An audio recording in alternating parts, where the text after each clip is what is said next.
Hello guys, I'm welcome to my new video, and today I'm going to be talking about my favorite or exciting healers in patch 1.07 and maybe a tiny little glimpse in the future in terms of what the new patch might hold for some of these classes. Now this video is also going to be looking at potential new mains for myself, because if you watch my videos a lot of the time you'll notice that I like to swap around, and again I do swap based on class in terms of fun, in terms of the power of the class, in terms of what is needed for the raid, what is needed for my Mythic Plus group, or what is easier to get invited to Mythic Plus, because I generally don't like to spend time in that looking for group queue. And even though the chat seems to hate or despise people who swap around two classes that seem to be powerful, I tend to enjoy the new challenge, or I tend to enjoy the new gameplay that's associated with the class, and these are some of the classes that I'm looking to possibly main, or the classes that I feel are a little bit different in terms of gameplay, in terms of melee, in terms of ranged, or classes that received some really nice changes in 10.07. Let's go and get started with some of my favorites. And keep in mind, the classes that I don't list in the video doesn't mean that they're worse, doesn't mean that you shouldn't play them, it's just my personal opinion, and I'm looking to step away or try a new challenge. For example, I might not play Preservation of Vocal next year because I wasn't fan of the changes that it did in terms of raid, in terms of Mythic Plus, and I might be looking for a new adventure. And on top of that, the healing balance is very decent right now. Honestly, playing the class that you enjoy the most is the best value for a subscription, but the purpose of this video is based on how many questions I get on which healer I'm going to main or possibly main in the next patch, or even the current 10.07. And the first healer I'm going to be talking about is going to be Restoration Shaman. I don't think this is coming as a surprise because I made multiple videos about Restoration Shaman power in 10.07. I talked a lot about the changes, the new talents, the talent reworks that they're doing for Shaman, and guess what? Restoration Shaman is really strong right now. To some extent you could say the Resto Shaman is one of the best healers right now in most content, because their pure HPS is really strong, and there are multiple things that are exciting about Resto Shaman outside of the pure HPS. The fact that you're getting Tidebringer, and this is what I like to refer to as the Changebringer, makes your chain heals so strong because the range limitation is almost non-existent with Tidebringer. And when you combine that with something like Flow of the Tides, and when you combine it with something like High Tide, your chain heal is looking to be insanely powerful. Honestly, I'm not gonna try and put this in words, because you just have to try it for yourself. You have to create a Resto Shaman, you have to try this combination of the chain heal build, and just press chain heal when you have this combo of abilities. You'll know exactly what I mean. It feels so rewarding and so fun to play. It kind of reminds me of some of the previous expansions where chain heal was the way to go. But that's the thing, you don't only press chain heal, you have plethora of abilities as Restoration Shaman in terms of utility, in terms of buttons for any kind of situation. To some extent you could say too many buttons, because in certain builds, especially in raid environment, you can have too many cooldowns to track off, and that might be a negative for someone who's new to the game and looking to play a healer for the first time. But don't get me wrong, Resto Shaman is an interesting healer to play. Again, in terms of healing, it might be a little bit simplified with the chain healing build, but I think you have so many different buttons to press, kind of overrides that simplicity to some extent. I also have to say that having Earth Shield, which again now provides 6% damage reduction if you pick the right talents, the fact that Earth Shield is healing for so much, especially if you have Surging Shields talent, is kind of interesting, especially if you're doing a Mythic Plus content where a tank doesn't need too much, how do I say, babysitting. You can just place Earth Shield on them and maybe cast a couple of Riptides here and there, and most of the time they'll be fine.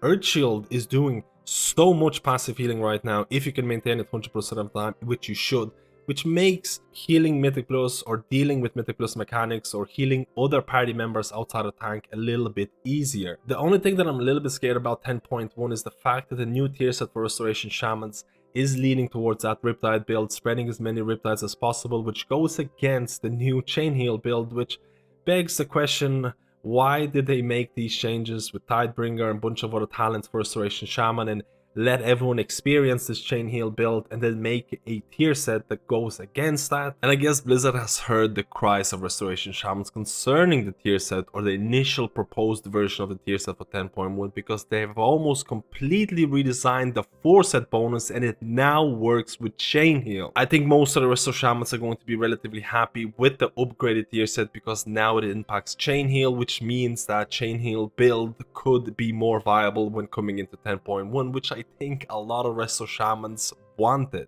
And the next healer that I'm going to be talking about is going to be Restoration Druid, and it's not the most exciting healer from me, but it is the most consistent healer. I think it's relatively clear to see that Blizzard devs do favor Druids, because Druids have been pretty good or meta in most Mythic Plus or raid environments in Dragonflight so far. They had a really good tier set in Season 1, and the proposed tier set in 10.1 is also looking to be pretty OP. Throughput of Resto Druid has always been consistent, it's always been good, or at least when I say always, I mean Dragonflight specifically. I think Druid at the end of the day is still a very fun raid healer, doing those ramps, maintaining your cooldowns, or managing your cooldowns. I think Convoke is still fun to press. I think managing your healing throughput is relatively interesting. I think anyone can play Rest of Druid in Rage and just press Wild Growth and Rejuvenation, but they won't do as good healing as a Rest of Druid who manages their Convokes, who manages their Flourishes, who manages their Tranquilities, or who can combine their Convoke the Spirit with Reforestation procs, which honestly makes a healer with a relatively high skill ceiling. I think a lot of people might disagree or agree with this, but I think it's relatively easy to pick up at the start in terms of Restoration Druid, but to maintain it or maximize its HPS can be relatively difficult. And in Mythic Plus situations, I think Druid DPS is probably the most complicated DPS out of all the healers, because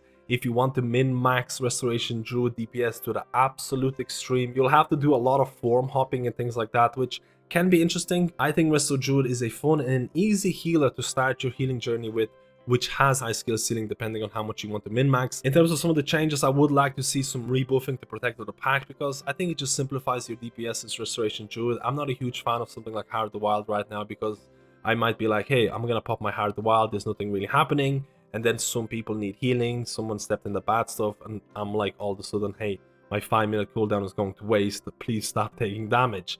So I do think there could be some improvements to the talent tree to Restoration Druids, but generally speaking, I think Resto Druid is one of those healers that, at least in Dragonflight, that is extremely consistent. It's been a very good throughput healer throughout the whole Dragonflight. I think it's been a very good throughput healer in raid situations. It's been a very solid healer in Mythic Plus. I do think Druids are getting carried a little bit by Mark of the Wild in terms of the Druid buff, because it is so strong in all forms of content. But hey, who's going to complain about a healer that has decent utility, who has decent damage and very good healing, and on top of that has a relatively high skill ceiling, which keeps you playing the game more. And the last healer I'm going to include in this list is going to be something very different, because I have to include some melee healers, and that is going to be Mistweaver Monk. I think Mistweaver Monk is a melee healer done right. And again, a lot of people might be saying, hey, I can play Mistweaver Monk in range. Of course, there's multiple builds for Mistweavers that are available, and unless you're doing really high content or if you need that additional damage, Fistweaving doesn't have to be a pure lock-in. But in my opinion, in order to play Mistweaver Monk, the main reason to play Mistweaver Monk is to try out that Fistweaving build, because it is so different from anything out there in World of Warcraft. I think the fact that you can, for example, if you've been playing Restoration Shaman for a long time, you're hard casting so much of your heals, a lot of your healing is coming from hard casting abilities, and then you swap over to Mistweaver Monk and play that Fistweaving build, and you'll notice a lot of your healing is coming from DPS, or you barely ever have to hard cast in certain situations. Again,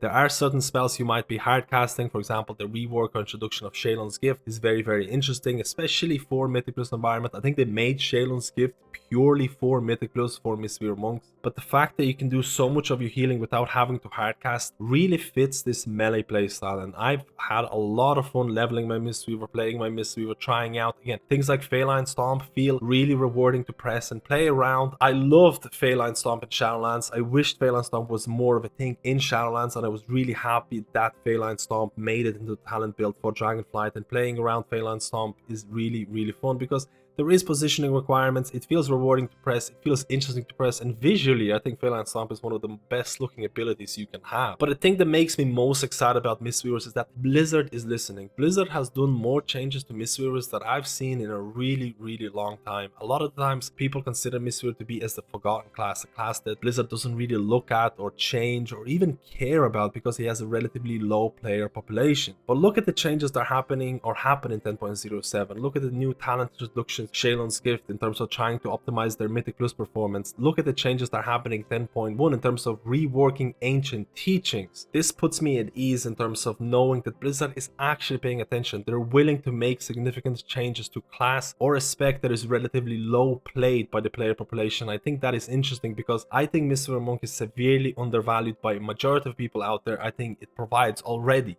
really good healing, it provides really good damage. It is a melee healer in heart, in my opinion. I think the main reason to play Mistweaver Monk is to play that Fistweaving build. So I have relatively high hopes for Mistweaver Monk, because if I want to step away from that range healer position and try out something in terms of melee healing, I think Mistweaver Monk would be my #1 choice. Not purely because of the performance, but purely because I think the gameplay for Mistweaver Monk is what the melee playstyle for healers should be like. And again, I don't want this video to be too long, but this is a summary of some of the healers that I find to be the most exciting right now. Keep in mind, this is not a prediction video for the best healers in 10.1. I'm going to be doing videos like that closer to when the patch is going to be released, when I get to do more raid testing and more Mythic Plus. And again, this is a purely personal list of healers that I find most exciting right now, or healers that I find to be consistently good, or healers that are almost undervalued in the case of Mistweaver Monk. And I like to play a healer that is also perceived to be good because I don't like to spend a lot of my time in queues. A lot of people don't know this, but I spend a lot of my Mythic Plus dungeons in queue, in poke situations, and I tend to play a healer that also the guild really needs in terms of, hey, we're missing this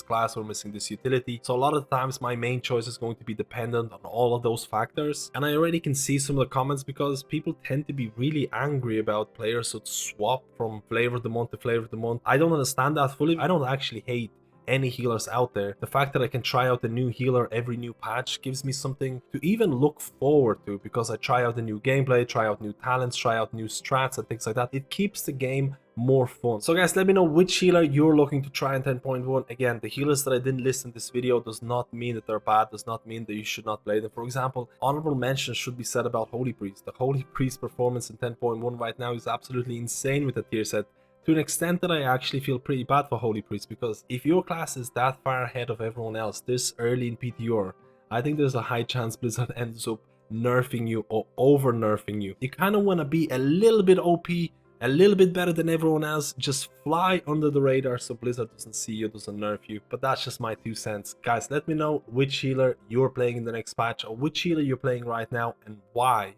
And I'll see you in my next video.